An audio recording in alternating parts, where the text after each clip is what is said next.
Hello, I'm here to talk to you about the Islamic State. Today, a college-age person such as yourself is either recruited, tortured, or killed by what is known as the Islamic State of Iraq and Al-Sham, or ISIS or ISIL. There's many abbreviations. While preaching order under the establishment of a new Islamic caliphate, this group has nonetheless been responsible for tortures, beheadings, mass executions, and numerous other war crimes. Their victories in the Middle East only serve to embolden the group and to enlarge their thirst for more conquests.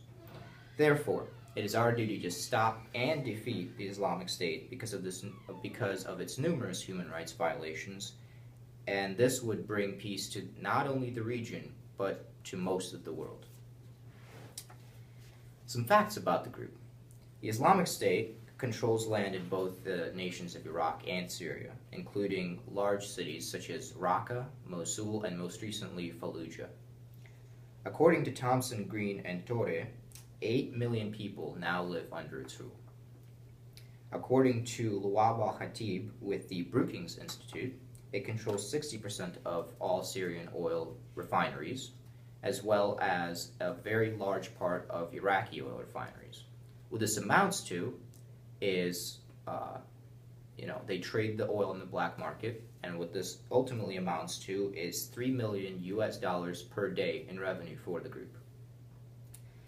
Official CIA estimates put the size of the military wing of the jihadi group at 30,000 combatants, 2,000 to 12,000 of which are non-native, Western-born Westerners. However, it is not the size or the resources of the group which is most appalling, but their methods of control, their brutality in warfare.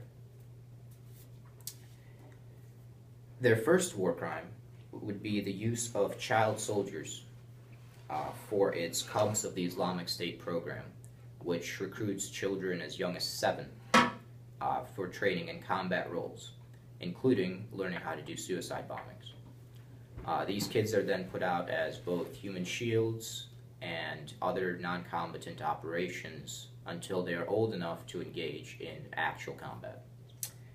Another is their willingness to execute those they disagree with, which they deem both apostates and infidels. This includes any civilians they run across that does not agree with their views, and also includes women and children.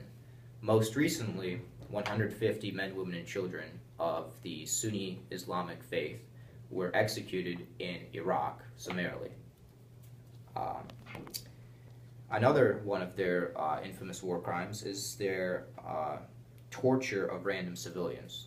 They would abduct a civilian and torture them for months on end. This recently happened with a 16-year-old Syrian boy and his classmates who were held by the Islamic State and tortured for 4 months straight until they were deemed non-political and released.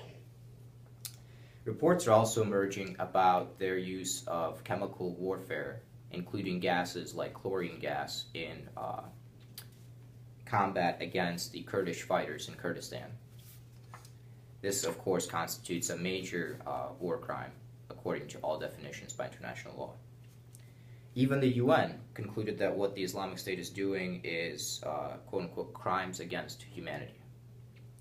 Another disturbing part of the Islamic State dilemma is that, as mentioned previously, a good chunk of the jihadis are Western-born. They are radical Muslim converts coming from Western nations to fight the jihad in Syria and Iraq. According to internal estimates, roughly 5 UK citizens join the group per week. This is dangerous because these people might fight there and then come back to their host country, UK, Denmark, France, the United States, anywhere, and commit terroristic acts and continue the violent jihad within their own home countries, which is an essentially dangerous element of having jihadis in a country.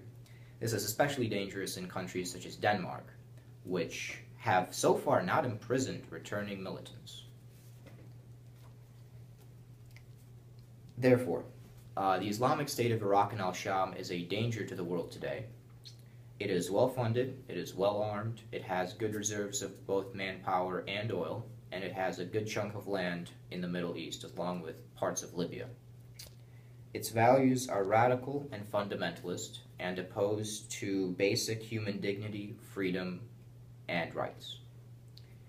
Because of its war crimes, human rights violations, and general crimes against humanity as defined by the UN, it is our duty to stop the Islamic State to ensure both peace in the region and peace globally. Thank you.